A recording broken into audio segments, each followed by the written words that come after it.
Hey friends, happy Saturday, the 21st of October. It's nice to be with you. I'm Father Bill Hill, priest at Holy Spirit Catholic Community in Rock Springs, Wyoming. I'll share with you a daily reflection or a reflection on the daily readings.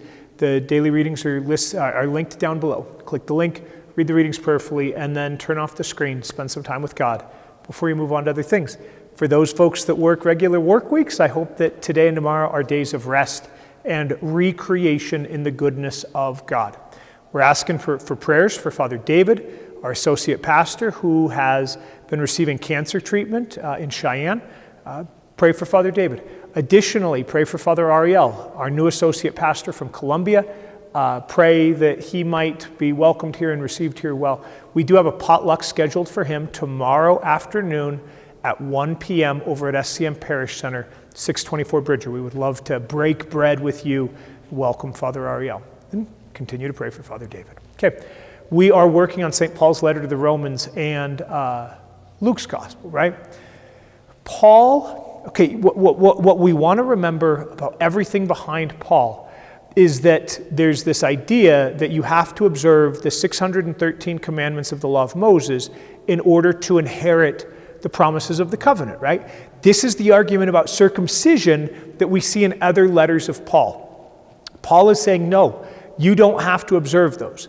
You have to observe a few, like don't eat meat sacrificed to idols, and avoid unlawful marriage, things like that. But you don't have to observe the vast majority of them. It is faith in Jesus Christ that makes a person right with God, and through Jesus gives us the promises of the covenant.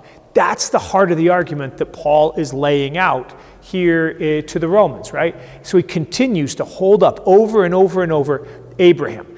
Abraham is a great figure, right? One of the three patriarchs, Abraham, Isaac, Jacob, existed before the time of Moses, yet had the promises of the covenant and the goodness of God. And so, of course, Paul is just going to beat this drum, as we see over and over and over in this letter.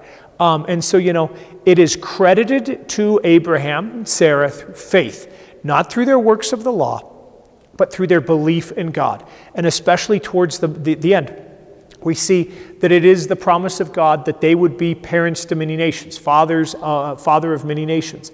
This is that promise God made to Abraham, in old age, that he and Sarah would conceive, would have a child, that their descendants would be as numerous as the stars of the sky, as manifold as the sand on the beach. That would be the promise of God to them. And it was credited to them as righteousness, right? Where are we having a hard time believing God these days? Where are we struggling to really give it over? Where, we give it to God, but then we pull it back. Or we think that it's all about us, and we work. Where are the ways that the Lord is calling us to really just give it over, to surrender, to give ourselves in abandonment to Him? Okay. Luke's gospel, right? Jesus is teaching the crowds. And especially, we continue to kind of hear a bit of the same theme in the gospel, that it's all about faith. And here especially, it's that the Holy Spirit is going to be in us. And especially with what comes right before. The cool thing about this, and we lose sight of this, the Spirit is the relationship between Jesus the Son and the Father. The Spirit is that breath, right? Because it's the same word in Greek and Hebrew, breath and wind and spirit. So like that the Spirit is the same breath that Jesus is breathing. Like that's how powerful it is, right? And in those times of great need, the Spirit will be with you. And the example here is that you're going to be called before, courts and tribunals. The Spirit is going to breathe inside of you.